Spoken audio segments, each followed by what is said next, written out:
होगा तो 1 मिनट होगी। देखिए गाजियाबाद में तो सबसे ज्यादा बड़ा प्रोग्राम ये था, बहुजन साइकिल यात्रा चल रही है पूरे उत्तर प्रदेश में। जाति तोड़ो, समाज जोड़ो, भाईचारा बनाओ और अपने अधिकार लो, सत्ता परिवर्तन करो। ये जो गुलामी थोपने वाली सत्ता है पिछड़ों पे, दलितों पे, ये सत्ता खत्म करो और अपना राज स्थापित करो। गांव-गांव जाके पांव जाके लोगों को तैयार कर रहे हैं कि लोग अपने अधिकारों के लिए इस बार वोट करें, ना कि धर्म के आधार पे या किसी और आधार पे। अब बीजेपी के लोगों ने 4.5 साल कोई काम नहीं किया है। ऐसे इन्होंने 2018 तक 18.5 तक कोई काम नहीं किया था। फिर ये धर्म के नाम पे, झूठे राष्ट्रवाद के नाम पे वोट छीनने का प्रयास करेंगे, इसलिए पहले लोगों को तैयार कर रहे हैं। दूसरा, ये पार्क है हमारा, ये बाबा साहब अम्बेडकर के नाम से बना हुआ पार्क, ये हमारा इतिहास है। जानबूझ के षड्यंत्र करके इसको खराब करने का, तोड़ने का प्रयास किया जा रहा है। ये सरकार की नीति है। वो बाबा साहब विरोधी, वो दलित विरोधी, वो पिछड़ा विरोधी है, ये सब लोग जानते हैं। इसलिए हमारा ये आंदोलन भी है और हमारा सरकार को ये निवेदन भी है। और अगर सरकार निवेदन नहीं चलती तो ये हमारा चैलेंज भी है कि हम अपने इतिहास को किसी भी कीमत पे टूटने बिखरने नहीं देंगे। 2022 में चंद्रशेखर आजाद अपने आपको मायावती का विकल्प देखते हैं? सरकार तो बीजेपी की है, बदलनी तो इसको है। आप विकल्प कहाँ ढूंढ रहे हैं? जनता विकल्प तय करती है। ये जो लाखों लोगों की भीड़ आप देख रहे हैं, ये बताएगी कि 2022 में किसको मौका मिलेगा। हमारी बहनें माताएं तो हमारे साथ हैं और बुजुर्ग हमारे साथ हैं, नौजवान हमारे साथ हैं। बाकी जब चुनाव आएगा, अभी 8 महीने मेहनत करेंगे। जो लोग नहीं भी साथ हैं उनको भी साथ लाने। जनसंख्या नियंत्रण कानून ला रही है योगी सरकार, किस तरह से उसको आप देखते हैं?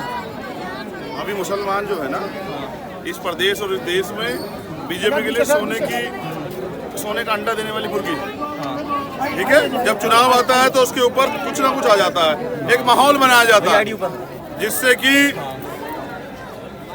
डिवाइड किया जा सके, पोलराइजेशन किया जा सके। जनता इस चीज को समझ चुकी है।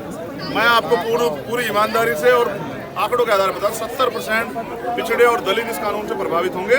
और अभी मेरे पास आंकड़ा है, बीजेपी के जितने विधायक हैं उत्तर प्रदेश में, 152 विधायक जो हैं, उनके परिवार में 200 से ज्यादा मेंबर हैं। कहाँ जाएंगे? देखिए, पहले आरक्षण को खत्म किया सरकार, डिपार्टमेंट खत्म करके।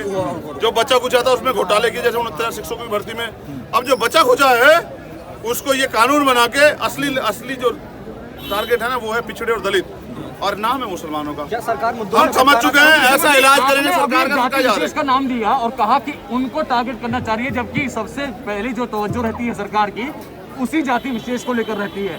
तो ये दो बच्चों का जो कानून बनाया जा रहा है, क्या ये इसी जाति विशेष के लिए बनाया जा रहा है? नहीं, कानून बना कहाँ रहे हैं, माहौल बना रहे हैं। इसलिए माहौल बना रहे हैं कि एक पोलराइजेशन कर सके, बंटवारा।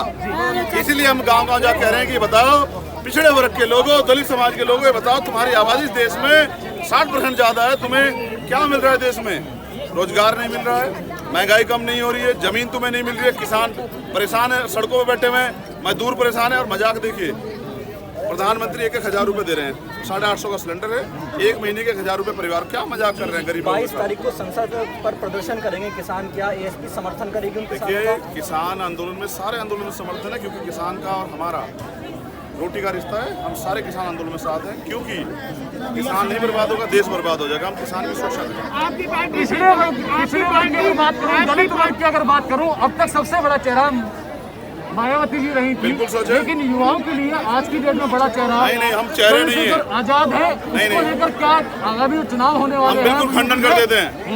हम चेहरा नहीं है, हम तो उनके बीच से आया हुआ एक व्यक्ति है। हम उनके भाई हैं, उनके दोस्त हैं, बड़ों के बेटे हैं, बहनों के भाई हैं, और उनकी लड़ाई को आगे बढ़ाने के लिए चुनाव का मतलब, राजनीतिक व्यवस्था का मतलब चुनाव नहीं होता। चुनाव तो आते जाते रहते हैं। 5 साल उनके लिए लड़ेगा कौन? जब उन पर अत्याचार होंगे, जब ये पार्क गिराए जाएंगे, जब बहन बेटियों के साथ रेप हत्याएं होंगी जैसे हाथरस में हुई, जब उनकी जमीन कब्जाई जाएगी, जब उनको लठ मारे जाएंगे, जब उनके SC ST को कमजोर किया जाएगा, एक्ट को, जब आरक्षण को खत्म किया जाएगा, लड़े कौन उनके लिए? सवाल ये है। और इसमें भीम आर्मी और आजाद समाज पार्टी सबसे आगे खड़ी है। अब तक राजनीतिक सवाल थे, अब जो सवाल है वो इस बात को लेकर है, जिस बात को लेकर आज रैली की गई, इसको लेकर कल एक बोर्ड बैठक बैठी थी। उस बोर्ड बैठक के बाहर भी दलित समाज के लोगों ने आंदोलन किया था, जिसके बाद इस बात को कहा गया आला अधिकारियों के द्वारा कि जो पार्क है उसको नहीं छेड़ा जाएगा, उसकी जगह कोई और जगह चिन्हित की जाएगी। अगर पार्क को छेड़ा तो सारे कार्यकर्ता के साथ यही बैठ जाऊंगा धरने पे बैठने। पार्क की अगर एक ही जमीन भी हिलाई और सारे काम छोड़ दूंगा, साइकिल यात्रा भी, सब चीजें अपने अधिकारों की और अपने इतिहास की लड़ाई लड़ूंगा यहीं पे। जनसंख्या नियंत्रण सरकार छेड़खानी ना करे। पार्क को न छेड़ के हम अलग बहुत अच्छा है, मैं स्वागत करता हूं अगर वो समझ गए आपकी पार्टी कि हम अपने अधिकारों के प्रति सचेत हैं, नहीं छेड़ना चलेगी। चंद्रशेखर जी, आपकी पार्टी कितनी ने अभी जब पंचायत चुनाव में ना इसी सपोर्टर ने हमें जिता के भेजा, और वो गरीब वोटर जो गांव में रहता है वो हमसे प्यार करता है, विश्वास करता है, हम उस पर खरे उतरे, काम करें। दलित समुदाय में जनसंख्या नियंत्रण